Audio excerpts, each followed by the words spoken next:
नमस्कार। कल के अंक में हमने देखा कि सरस्वती भक्ति कला मंडप में बैठकर हमें अपने भगवान को रिझाना होता है।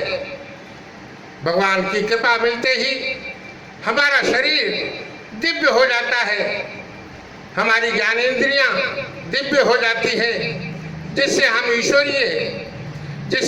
ईश्वरीय साक्षात्कार होने में रुकावट नहीं रह जाती है।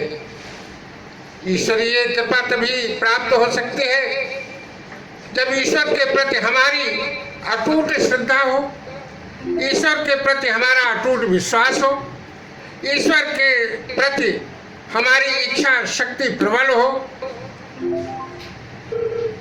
यही इच्छा शक्ति प्राप्त करने के लिए, इच्छा शक्ति मजबूत करने के लिए, दृढ़ इच्छा शक्ति के लिए हमें विचारों के आकर्षण का नियम समझना होता है। एक बार की बात है, हम अपने गांव में खेत में बैठे हुए थे। हमने एक विषैले सांप को एक बिल में घुसते हुए देखा। वह पूरी तरह से बिल में घुस नहीं पाया था। तभी एक कौवा आया। कौवे ने सांप की पूंछ पकड़कर सांप को बिल से बाहर निकाल दिया। सांप फनकार कर कौवे की तरफ लपका। कौवा उड़कर दूर बैठ गया। सांप फिर बिल में घुसने लगा। कौवा पास आया, उसकी पूंछ पकड़कर पहले की भांति फिर सांप को बाहर कर दिया। सांप ने फिर अपना फन निकाला, कौवे की ओर लपका। कौवा वहां से उड़कर दूर बैठ गया। कौवे और सांप की यह लड़ाई देर तक चलती रही। सांप बिल में घुसता, कौवा उसकी पूंछ पकड़कर बाहर कर देता। सांप फन निकालकर कौवे की ओर लपकता, कौवा उड़कर दूर बैठ जाता। हम इन दोनों की लड़ाई बहुत देर तक देखते रहे, टकटकी लगाकर वहीं बैठे रहे।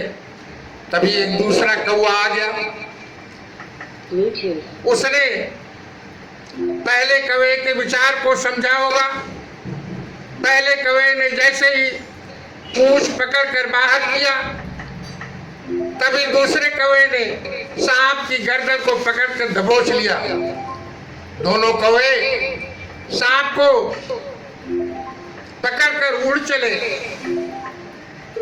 और दूर जाकर एक मैदान को सांप को लिए हुए एक मैदान में जाकर उतरे।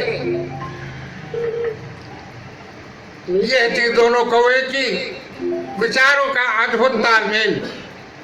यहाँ दूसरे कौवे ने ब्रह्मांड में अपने विचार को भेजा होगा। पहले कौवे के विचार को दूसरे कौवे ने समझा होगा। वो पास आया, सांप की गर्दन को पकड़ा और दोनों आपसी समझ से सांप को पकड़कर एक साथ एक पूंछ पकड़े हुए और दूसरा गर्दन पकड़े हुए उड़े। दोनों को विचारों का तालमेल आपस में बना रहा। दोनों दूर तक उड़ते रहे, फिर एक मैदान में उतरे। दोनों का तालमेल सकारात्मक रहा। ऐसा इसलिए था क्योंकि दोनों कौवों के विचारों के मध्य एक आकर्षण बल काम कर रहा था। आकर्षण बल। एक दिन मैदान में, एक दिन की बात है, हम अपने खेत की जुताई करवा रहे थे। तभी एक बगुला पक्षी आया अपने भोजन की तलाश में। फिर दूसरा आया, तीसरा आया। यकीन मानिए, जब हमने बगुले की गिनती की तो उसकी संख्या 100 के ऊपर थी। जुताई के पहले वहां एक भी बगुला नहीं था। कहां से ये आ गए मालूम नहीं। इनकी संख्या बढ़ती जा रही थी। पहला बगुला तो संजोग से आया होगा। यहाँ उसका भोजन उपलब्ध था उसका ये विचार ब्रह्मांड में गया होगा। विचार अपनी फ्रीक्वेंसी, अपनी तरंगति के विचारों को तलाशने लगा होगा, जिसका दूर स्थित बगुले के विचारों से तालमेल बैठा। तब ये बगुले जिनको भोजन की तलाश थी, खींचे हुए स्वतः चले आए। तब एक विचित्र घटना घटी। एक कौवा आया। कौवा काँव काँव करने लगा। कई कौवे आ गए और बगुले खेत के बाहर एक एक करके चले गए। अब सैकड़ों की संख्या में कौवे थे, बगुला एक भी नहीं था। ये था पक्षियों के विचारों का तालमेल, जिसे हम विचारों का आकर्षण कह सकते हैं। कराकुल के पक्षी सर्दियों में सैकड़ों की संख्या में एक साथ उड़ते हुए उत्तर में हिमालय से दक्षिण की ओर जाते हुए देखे जा सकते हैं। ये कतारबद्ध होकर हजारों हजार किलोमीटर एक साथ उड़ते हैं। लगता है इन्होंने कहीं एक साथ उड़ने का प्रशिक्षण लिया हो। इनके विचारों की तरंगत समान होती है। इनके मध्य विचारों के बीच आकर्षण बल लगता है, जिसके कारण ये एक कतार में उड़ते हैं। इतनी लंबी दूरी तय करने पर भी कतार नहीं टूटती है। क्या पक्षियों में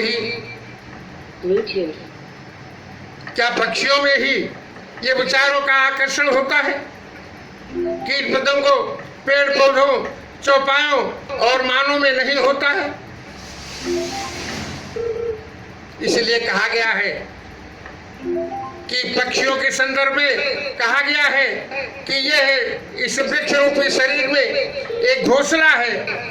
इसमें दो पक्षी हैं, एक जीव और दूसरा भगवान। दोनों सखा हैं, दोनों को मित्र सख्य भाव है, सायुज्य संबंध है। जीव ने विचार किया, तुरंत भगवान ने नोट किया। यह है विचारों का आकर्षण। अब हम कल के अंक में कीट पतंगों, पेड़ पौधों, चौपायों और मानों में के विचारों में जो आकर्षण बल लगता है, हम उसके बारे में चर्चा करेंगे। धन्यवाद। जय हिंद।